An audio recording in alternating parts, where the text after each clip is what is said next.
Hi guys. Okay, so I'll show you how to replace the N module of the right channel. So keep this module safely here. You don't want to damage it, of course. Okay, these are the tools that you need. 2.5 mm Allen key, 3 mm Allen key, and a plier, a small one. So this is the N module that is attached to the heatsink. You need to remove this connector, the speaker protection cable supplying power from the control board to the N module speaker protector. So this is the speaker protection circuit portion. And there's another thing here you need to take note of. There are two jumpers that you need to remove from this old board and change it to the new board. Interesting. I already have the two jumper installed in the new board. So this is the new board. It looks like this. We have the connector in place, the connector. So there's no soldering required. All you need to do is to get a new board and replace it. So in case anything happened to your amplifier, you tell us there's no sound on the right channel. So we'll work with you to identify the problem of why is it causing the no sound. In a later video, I'll demonstrate to you. I'll show you how to diagnose this. So if we verify and confirm that the N module is faulty, we'll ship a new tested board to you like this in a carton, and of course some bubble wrap to protect it, and ship it to you. And once you receive it, you can replace it quite easily. So to recap, there are 6 screws to fasten the PCB, the board. A PCB is called printed circuit board. So the PCB is mounted to the heatsink by using these 6 screws here. And also there are 4 screws here to tighten the MOSFET power transistor to the heatsink. So by removing these 6 screws plus 4 screws, as well as the cable, the speaker output cable that is connected to the speaker binding post, you will be able to remove this board completely. So in this video, I'm going to demonstrate to you how to remove the board and replace it with a new one. So the 3 mm Allen key, use it to loosen the screws.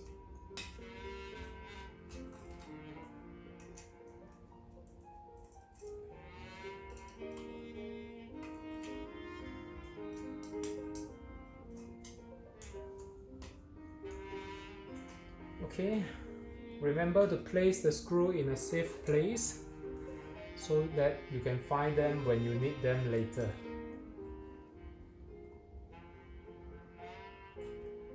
Alright, this is the screws for the transistor. It comes with spring washer and washer.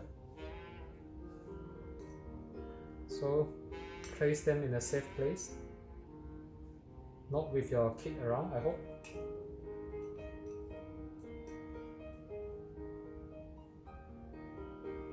Okay, remove the screws.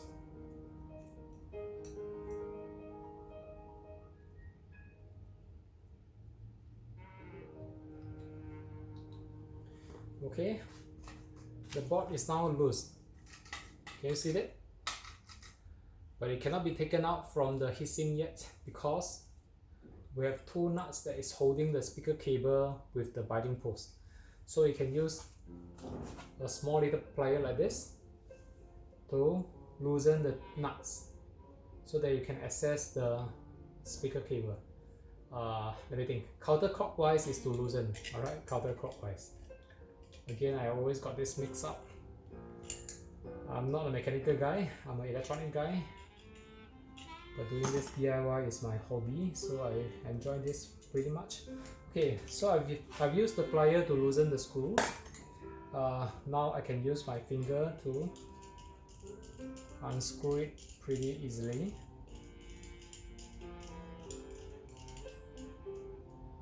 Okay, it comes with a washer and a nut. And the other one.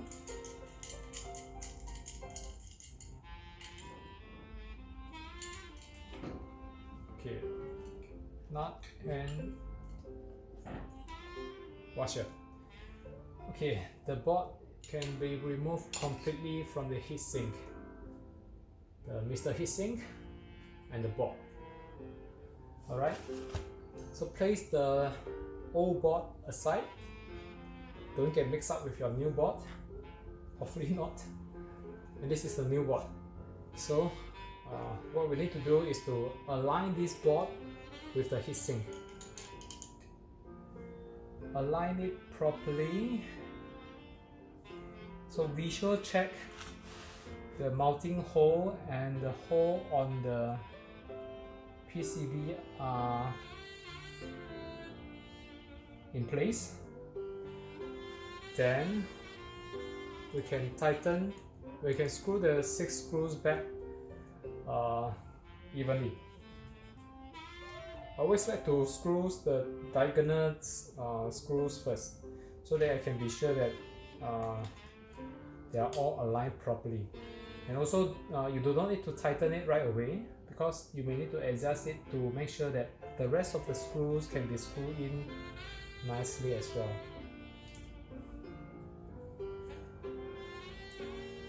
So just put in the screw briefly. Do not tighten now. We will need to tighten it later, of course.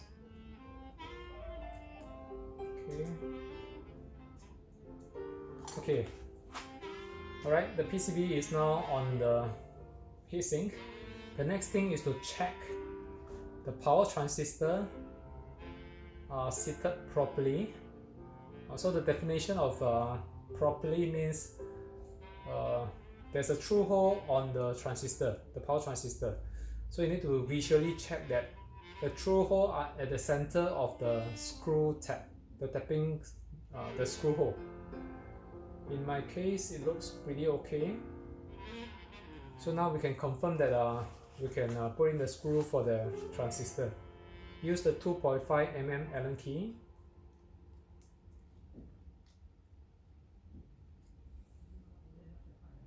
Screw in gently. Alright, before I forget, there is 2 pieces of insulation tape between the transistor and the heatsink. It is required to prevent the short circuiting of the transistor against the heatsink. So the insulation tape, please be sure that it is in place. Do not peel it off. Okay.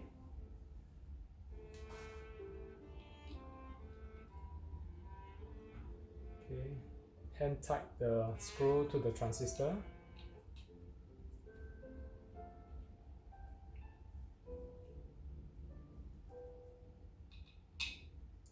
Hand tight the screw to the transistor, and the next thing we will need to do is visually check that the transistor is, no, there are more than one transistor, so to visually check that the transistors are seated properly to the heatsink. There's a reason behind this. The reason why we need to use such a big heatsink is because the transistor generates heat. If the transistor is not seated flat against the heatsink, the heat dissipation will be bad. So we need to visually check that the transistor is seated properly by looking at this angle like that, or like that. So there should be no gap between the transistor and the heatsink. For my example here, it looks pretty good.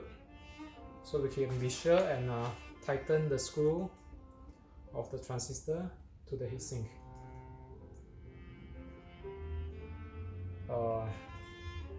Just apply a little bit of force. Do not over tighten it. You do not want to break the transistor or the PCB. Tighten it. Tighten it. Tighten it again. Tighten it. Okay, it's a good idea to check again to make sure that they are flat against the heatsink. Okay, it's good. And don't forget to tighten the 6 screws that is holding the PCB and the heatsink.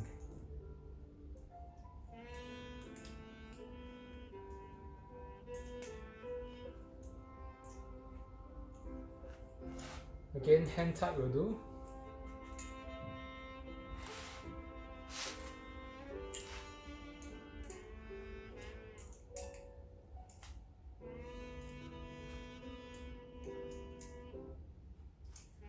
Okay, and the last thing we need to do is to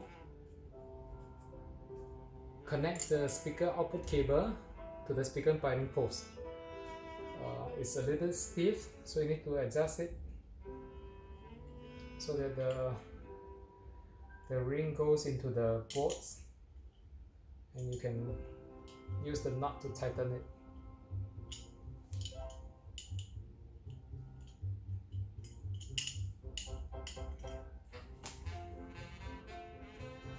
Let's see. Alright, it is in.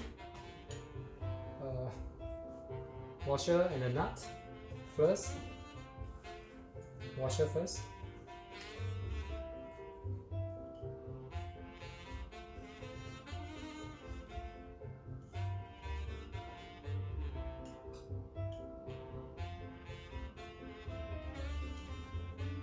I guess I need to do it like that so that the washer will not drop out again.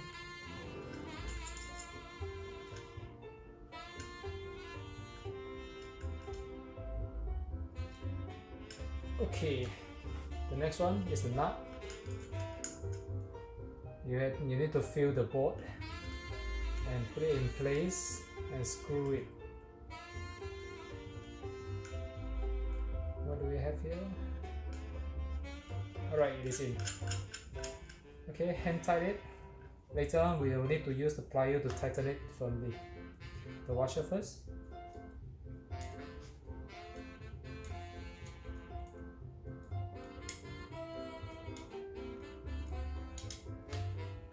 Alright, and the nut.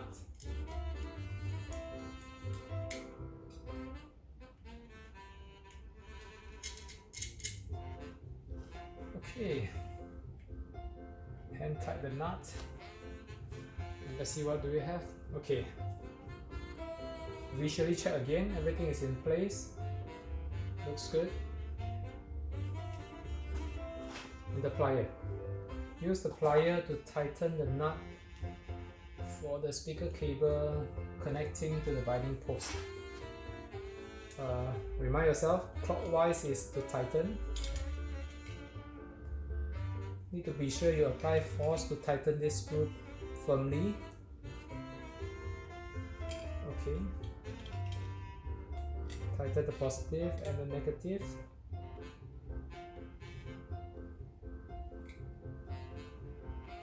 Alright, it is tightened. So you can use your finger to force the speaker cable to make to check whether they are firm or not. It should not be moving. Alright, it is done for the right module. This is the right module, and this is the left module we have here. So left and the right. Okay, in the next video I'm going to show you how to put the module back, and in the video next to the video that I'm going to take, we'll be demonstrating to you to show you what are the things that we need to check before we install this in our system. Maybe let me briefly tell you first. So there are a couple of LED here. The light emitting diode will light up as you power up the module. So there are two here, 1 and 2. These two LED is to tell you that the power supply goes into to the module is there, and it power up the module, and the two LED light tells you that the power supply is healthy. And this one will tell you that the speaker protection circuit is active. Alright?